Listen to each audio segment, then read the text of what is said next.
High-yielding tropical energy crops for bioenergy production, effects of plant components, harvest years, and locations on biomass composition.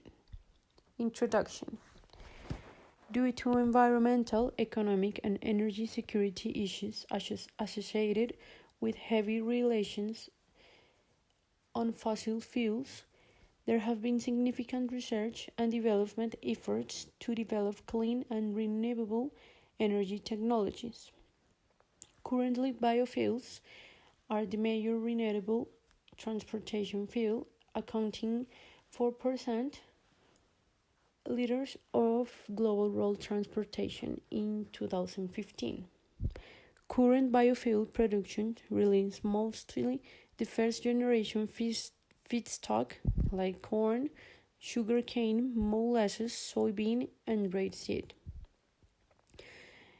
To increase the share of bioenergy in the global energy supply while avoiding or minimizing food versus fuel issues, research efforts are being made to produce biofuel from non-food feedstocks, such as lignocellulosic biomass, which is the most abundant bioresource on Earth, with annual availability of 200 billion dry metric ton.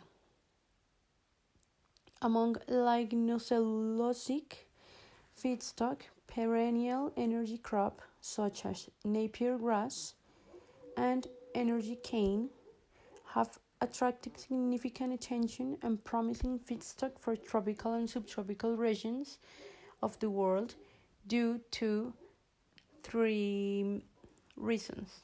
First one, their efficient C4 photosynthetic pathway. Second, upright growth. And third, perennial nature.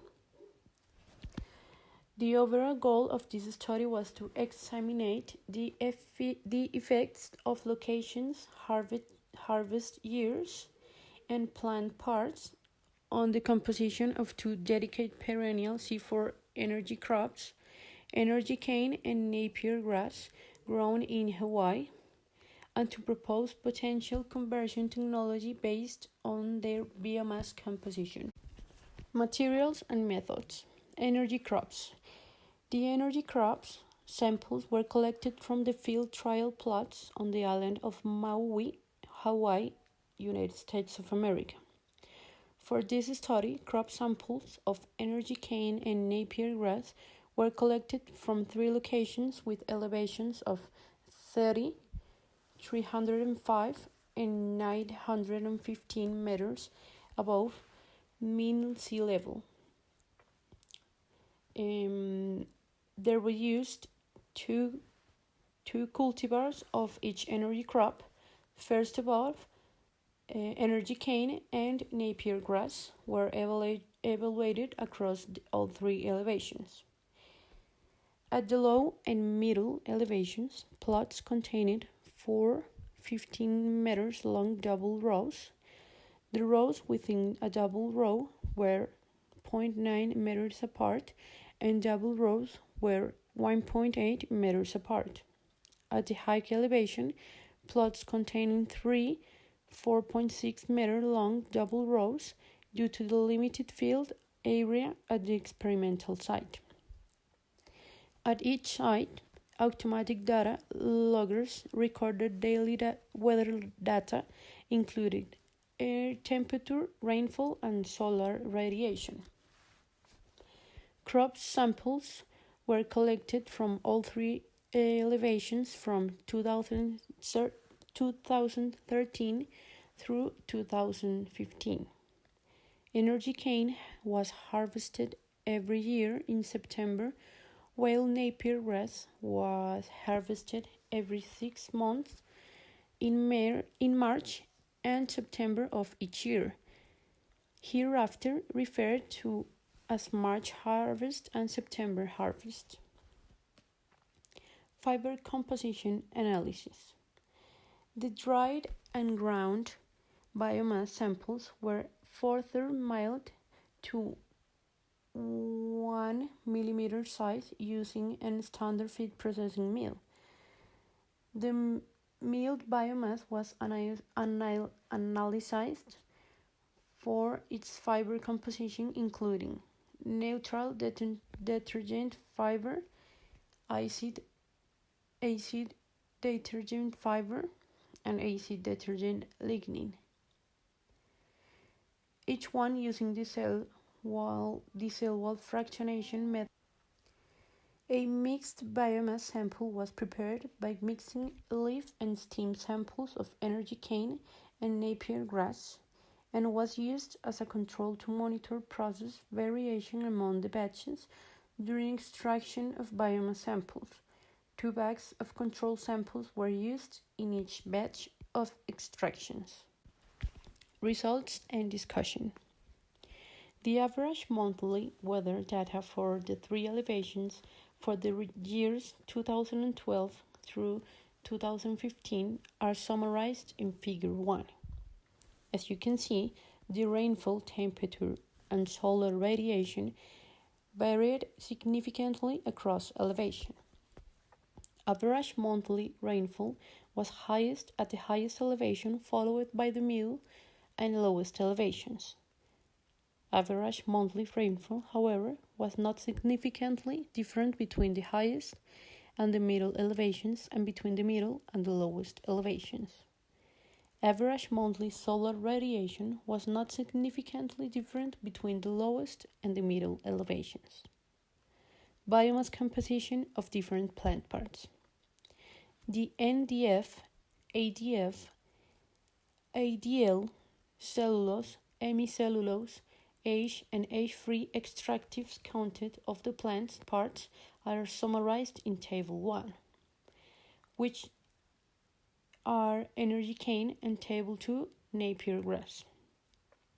As shown in the tables, in most cases, ash-free extractives, NDF, ADF, cellulose, hemicellulose, and lignin content of the biomass varied significantly by plant parts.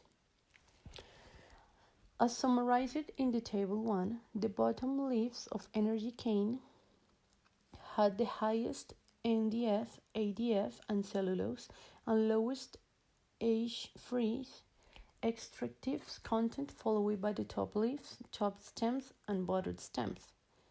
The bottom stems of energy cane and the highest H-free extractives and lowest hemicellulose content. The top leaves and bottom leaves, respectively, have the highest hemicellulose and lignin content compared to other plant parts. Unlikely energy cane, Napier grass stems have significantly higher NDF, ADF, cellulose, and lignin, and lower hemicellulose and H-free extractives contents than leaves, as you can see in Table 2. Ash contents, however, was not significantly different between leaves and stems of Napier grass. Also, the correlations of dry matter yields of plant parts with composition of the respective plant parts were different of energy cane and Napier grass.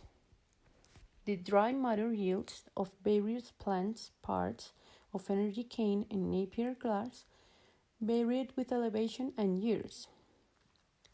Thus, the variation in dry matter yields of plant parts across the elevation and harvest plants and variation correlations of dry matter yields of plant parts with their composition could be related to the significant interaction of plant part composition with elevation and harvest years.